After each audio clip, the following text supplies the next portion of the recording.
দুর্নীতি অনিয়মের অভিযোগে অন্তর্বর্তী সরকার ৩৭টি নবায়নযোগ্য জ্বালানি প্রকল্প বন্ধ করে দিয়েছে। গবেষণা প্রতিষ্ঠান সিপিডির অভিযোগ, এমন ঢালাও সিদ্ধান্তে থমকে গেছে দেশের সবুজ জ্বালানির উদ্যোগ। সরকারের এমন হুটহাট সিদ্ধান্তে নবায়নযোগ্য জ্বালানিতে বিনিয়োগে আগ্রহ হারাচ্ছে উদ্যোক্তারাও।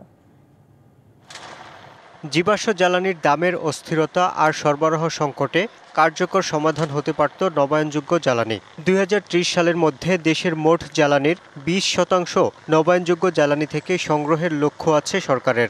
২০৪০ সালের মধ্যে তা নিতে হবে ৩০%। কিন্তু সিপিডির গবেষণা বলছে, এ খাত নিয়ে সরকারের হুটহাট সিদ্ধান্তে বিনিয়োগে উৎসাহ হারাচ্ছেন উদ্যোক্তারা। তাদের অভিযোগ, আমলাতান্ত্রিক জটিলতা আছে নবায়নযোগ্য জ্বালানি খাতে। তার কারণ হচ্ছে ওপেন টেন্ডার হয়তো সাফিশিয়েন্ট পর্যায়ে ওপেন টেন্ডার, কিন্তু এটা যখন ইভালুয়েশন হয়, ফাইনালি থিং যখন ইমপ্লিমেন্ট করতে যাবে, সেখানে বহু হাত রয়েছে, বহু এজেন্সি রয়েছে যাদেরকে তাদের ডিল করতে হবে, তাতে গিয়ে তাদের বিজনেস কস্ট বেড়ে যাবে। LME সার্টিফাইড বিশ্বসেরা কপারে তৈরি ওয়ালটন কেবলস, যা আপনার স্থাপনাকে রাখবে সব সময় নিরাপদ। গবেষণা বলছে, ভারতে ২ থেকে ৩ মাসের মধ্যেই নবায়নযোগ্য বিদ্যুৎ কেন্দ্রের অনুমতি মিললেও এদেশে বছরের পর বছর ঘুরেও তা পাওয়া যায় না।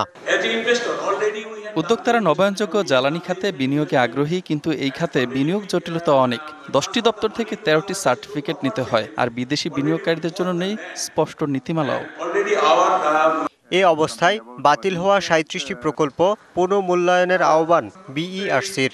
অন্তর্বর্তী সরকার যে এলওআইগুলি বাতিল করেছে, ইনভেস্টররা অনেকে $300 মিলিয়ন মতো ইনভেস্ট করেছে। আমার ধারণা যে রিভিউর যদি সুযোগ থাকে, সরকার নিঃসন্দেহে সেই সুযোগ নেবেন এবং যেগুলি উপযুক্ত সেগুলি রিভিউ হয়তো করবেন।